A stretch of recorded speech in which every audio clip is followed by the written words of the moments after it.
नमस्कार, लोकसंदेश न्यूज चॅनलमध्ये आपलं स्वागत आहे। तरुणाला अमानुष मारहाण करणाऱ्या सतीश भोसले उर्फ खोक्याला 6 दिवसांची पोलीस कोठडी, शिरूरच्या तालुका कोर्टाचा निर्णय।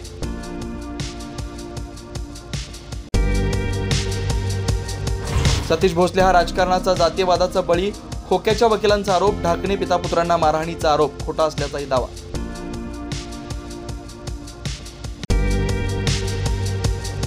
माझं काही खरं नाही म्हणणारे जयंत पाटील शरद पवारांसह एकत्र बारामती कृषी विज्ञान केंद्रामध्ये केली पाहणी, सुप्रिया सुळेंकडून फेसबुकवरती व्हिडिओ पोस्ट। राजकीय नेत्यांमध्येही धुळवडीचा उत्साह, उपमुख्यमंत्री शिंदेंचा मुलगा आणि नातवासह धुळवड, राज ठाकरेही कुटुंबासह रंगात रंगले तर नेत्यांकडूनही रंगाची उधळण।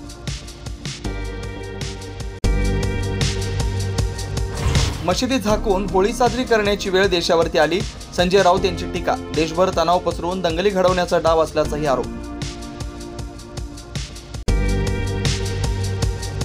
जळगावमध्ये 5 तासानंतर रेल्वे वाहतूक सुरू, अपघातग्रस्त मुंबई अमरावती एक्सप्रेस रवाना, खोळंबलेल्या अनेक गाड्याही सुटल्या।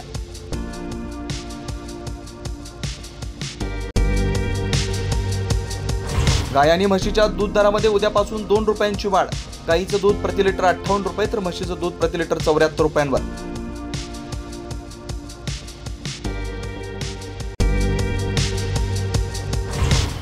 अष्टपैलू अक्षर पटेल बनला दिल्ली कॅपिटलचा कर्णधार, 2019 पासून अक्षर खेळतोय दिल्लीकडून, KL राहुल आणि डुप्लेसीला मागे टाकत अक्षरने मारली बाजी।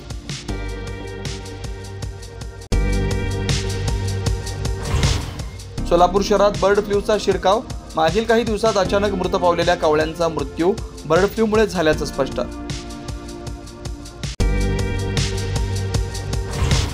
जळगाव जिल्ह्यातील बोदावद रेल्वे स्थानकाच्या जवळ मुंबई अमरावती एक्सप्रेसच्या समोर ट्रक आल्यानं मोठा अपघात। अशाच विशेष घडामोडींसाठी आमच्या YouTube चॅनलला सबस्क्राइब करा, फेसबुक पेजला लाईक करा आणि इन्स्टाला फॉलो करा।